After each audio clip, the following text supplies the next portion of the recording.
Good Tuesday evening. I'm Chief Meteorologist Chris Holcomb from the 11 Alive Weather Impact Team. It is 9 o'clock on Tuesday night. It has been a relatively active day as we were tracking two rounds of showers and storms that moved through. The first one this morning, that was a pretty vigorous line that pushed through that prompted numerous severe thunderstorm warnings early this morning for multiple counties as that bowing line moved through with some strong winds. We even had some areas in West Georgia where we had some trees down and some power outages from that line early this morning. Then we still had some lingering showers off and on during the afternoon, and then we were watching the second wave of rain and storms coming in from Alabama late this afternoon.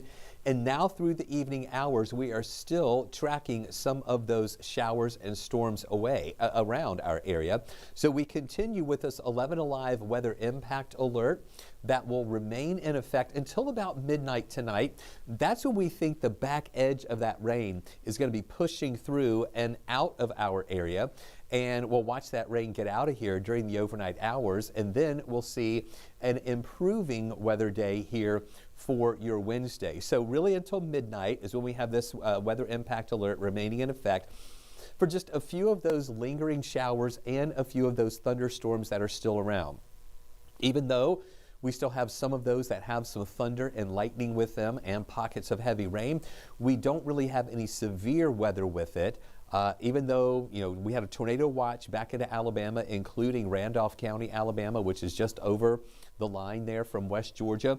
Those storms never really caused any tornadoes over in Alabama, and we really didn't have a lot of severe thunderstorms there this afternoon, just a few of those here and there. But then as this crossed over the line into Georgia, it was after the sun went down and we started seeing some more stable air in our area and not quite as warm air or unstable air that helped to kind of reduce the intensity of some of those showers around. But also, as we've been telling you over the past couple of days, when we issued this alert, it wasn't necessarily just for the severe weather threat that was on the low end. It was also because with that rain chance and storm risk and a lot of people on the roads, it did have an impact on travel and really slowed things down in spots for those areas that were actually getting the rain. We still have a good coverage of rain over our area. You see all the greens and yellows, even some oranges and reds in spots, and even some thunder and lightning still with a few of these over parts of North Georgia. Here's the motion of the system. First, you see the back edge of that rain pushing over toward the east. The individual showers here in this rain shield are moving up toward the north and east, and then the whole thing is pushing in over toward the east. So we have already seen the rain come to an end over parts of northwest Georgia and also West Georgia, and we're going to see that process continuing here as that back edge moves through our area over the next few hours here in metro Atlanta, and then after midnight it'll keep pushing over to the east and away from us. Now, even though we still have this pretty good coverage of rain around, it's generally light to moderate rain. Here in Atlanta, we've been watching just some of these waves, waves of lighter rain moving through. But at times, like you see some of the yellow here on the west side, also over into parts of DeKalb County, back into South Fulton, Douglas County, Paulding County, also the northern parts of Cobb County, some of the yellow color in there, as well as over to the east of us near Monroe in parts of Walton County. That's what we have more of those moderate showers around, and those are going to keep pushing on over to the east, and eventually this back edge will push through Atlanta, and then we'll keep moving over to the east as well. But I want to widen out a little bit more because we were tracking a few other showers that had some thunder and lightning with them back towards Cedartown, moving into parts of Bartow County. We also have this area of heavy rain, still a little bit of lightning with that, right on the Heard County line and Droop County line between LaGrange and the Texas area there near the Alabama line. Also, some of that heavier rain moving into western parts of Coweta County. As of right now, we don't really see any lightning with that over in Coweta County, but we'll keep watching that. Also, some lightning with that system that's falling apart that kind of ramped up there, as we mentioned, going through Cedartown, South Floyd, through parts of Bartow County, Cherokee County, then into areas of Pickens County and Dawson County, now into Lumpkin County, and then even up into those areas of Towns and Union County, some of those pockets of heavier rain. and still a little bit of lightning with that. But we're seeing the lightning count coming down a good bit. It was a lot more intense and more frequent here through parts of Bartow County, moving up toward the north and east, but now fewer lightning strikes with that as it continues to move away. And then not only is the rain backing off and ending back in Alabama, the clouds are starting to break up. But there's one little thing that we're having to watch back into Alabama, and that is the formation of fog. And we've even been seeing some fog formation here in our area over parts of North Georgia. But what we're going to see here is with those areas of heavy rain and some of the wind in association with that, that will help mix up the atmosphere just a little bit to most likely inhibit that fog formation for the rest of the overnight hours. Here's a live look out there right now. This is from our tower cam at Arizona Avenue, where we have, a little bit of visibility is still good. We have a few raindrops there on the lens, still from some of those light showers that we have around, but a little bit of fog could be developing here in some spots. This is in Noonan, where we had a good shower that came through a little bit earlier, just still enough moisture in the air, where again, with the lights shining up on the building, you can see some of that, just a little bit of fog around there as well. This is our tower cam in Dahlonega at the University of North Georgia. I know this is dark, but I wanted to show you this too. You can kind of see some of the flashing lights. See right there is one of the towers there. We have some flashing lights, so you know, okay, the reason I wanted to show you this is because you just saw that flash of lightning, and that's from those storms that I was showing you that were weakening somewhat in parts of Lumpkin County. So I had aimed this camera, even though it's dark there, into that direction to see if we could capture one of those lightning strikes, and we just did see one of those flashes there. But again, there are fewer lightning strikes now than what we have had out there with that storm that was over to the west of us a little bit earlier.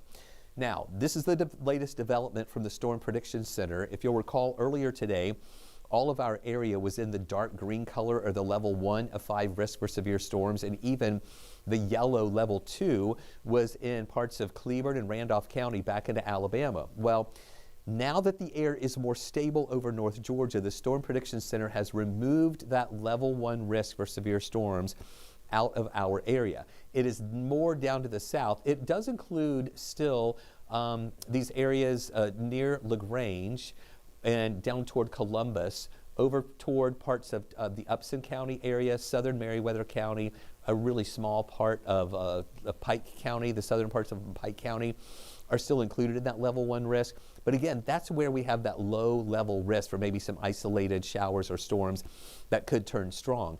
And it's in that area where we have that is where the temperatures are a little bit warmer and there's a little more instability there. But we are more stable here right now, and the rain that we've already had over us has kind of worked over the atmosphere. So yes, even though we still have rain, even though we still have some thunder and lightning, we just don't expect anything to turn severe. Now, I mentioned back in Alabama the formation of some fog around. They have issued a fog advisory for a big part of Alabama, including Cleburne in Randolph County. We are not included in this advisory right now. So far, even though we do have some limited visibility in some spots, it is not to the criteria of issuing a dense fog advisory. And the one that was in Alabama expires at 3 o'clock our time, 2 o'clock Alabama time.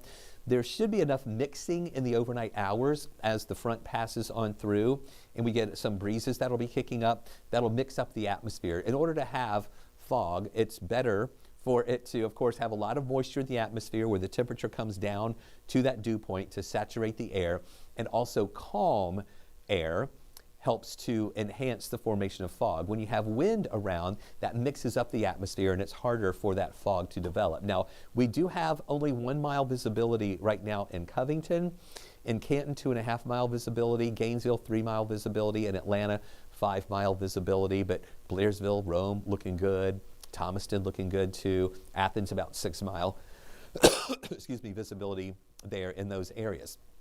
So I'm going to keep an eye on this tonight to see if these visibilities start coming down anymore. As we see this rain again moving on through, it's adding some, mixing up the atmosphere just a little bit there to most likely inhibit any additional fog formation that would get us to the dense fog advisory criteria. So something to watch tonight. We got up to 67 for a high today, a low of 59. those temperatures above average. That low, way above average. We should be around 42 for this time of year for the average low. Now, we do have at least some rain that collected at Hartsfield-Jackson. Almost a half inch, 49/100ths of an inch, and this is based on the reading that came out after 8 o'clock. So we may actually get that a little bit over a half inch with some of those additional showers that are pushing through tonight. So that departure now is about 6.5 inches below where we should be in rainfall for the year. So yeah, we need a lot more rain to come on through here. There you see those temperatures that were mild this morning in the upper 50s. And then we started climbing up there to 67. And then we've been holding through the evening hours around 65, 66 degrees. That's because of those higher dew points and the moisture in the atmosphere is, we're not seeing those temperatures falling too much. Now, I do think overnight those temperatures will start to come down just a little bit more. In fact, we have pretty uniform temperatures all around right now. Gainesville is a little cooler at 58, but lower 60s in Lawrenceville and Athens. We've got the mid 60s here, a few more mid 60s on the south side in Thomaston right now, still holding on to 70 degrees. So during the day tomorrow, we're going to have a few clouds around to start, maybe some patchy fog in some spots early in the morning with temperatures down to about 58 degrees. And then it's going to be interesting with these temperatures tomorrow. We are most likely going to have our high temperature tomorrow right around lunchtime, when we are up to around 65 degrees. And then normally when we hit our high temperature around 3 or 4 in the afternoon, well, that's when the temperatures are going to start falling. We'll see temperatures at 3 o'clock around 64, then 60 at 5, and then 53 at 7, as tomorrow is going to be that day of transition. As we see those clouds, that'll be breaking up a bit during the daytime hours.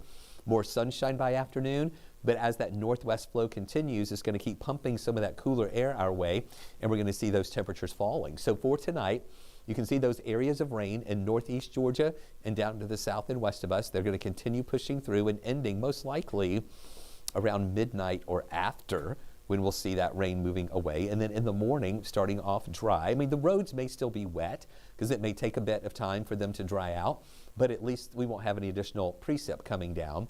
And then at lunchtime, clouds breaking up to give us a little more sunshine here and there, and then continuing to see mostly sunny skies here in the afternoon hours, still a little breezy, temperatures falling a little bit more late afternoon into the evening. And then Thursday morning, on Thanksgiving morning, it is going to be chilly. We're talking about low temperatures down to around 36 to 38 degrees to start on Thursday morning, and then plenty of sunshine during the day, maybe just a couple of clouds mixing in every once in a while. But by afternoon, we're only going to be making it up to the lower 50s at about 51 degrees.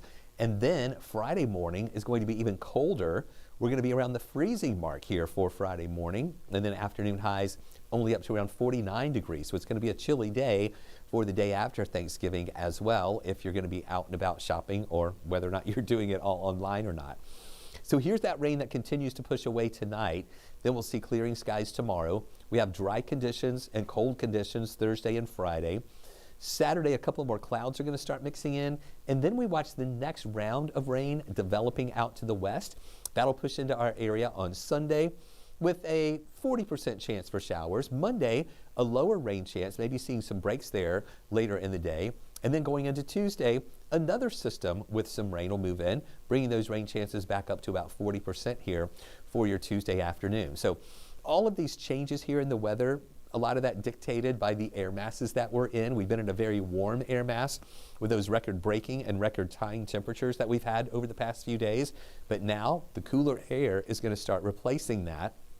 And tomorrow is going to be that day when it just begins to move in, and then we're really going to be feeling more of the impacts of that cooler air on Thursday and Friday, when we see the lows in the 30s and afternoon highs only around 50 degrees, not even well into the 50s, just 51 we think for Thanksgiving Day and 49 for the day after. So really cooler air is going to continue pushing into our area. So here is the breakdown for Thanksgiving Day, where we're going to see temperatures at 36 around 7 in the morning, then 8 o'clock at 37, 50 at lunchtime, 52 at 4 o'clock in the afternoon, which is well below the average. And then even cooler on Friday, down to freezing both Friday and Saturday morning, with afternoon highs near 50 both of those days.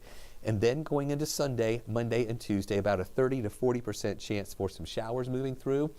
And not a washout or anything, just some scattered showers, and temperatures trending back up just a little bit to highs right around 56 and 57 degrees. So we'll have more updates for you tonight at 11 o'clock on 11 Alive News here on 11 Alive Plus, as well as updates throughout the day tomorrow, and more updates in the morning with Chesley, in the afternoon with Melissa, and we hope you'll stay with us for that. Thanks for joining us for this extended weather update here on 11 Alive Plus. I hope you have a great night tonight and a great Thanksgiving. Thanks for watching.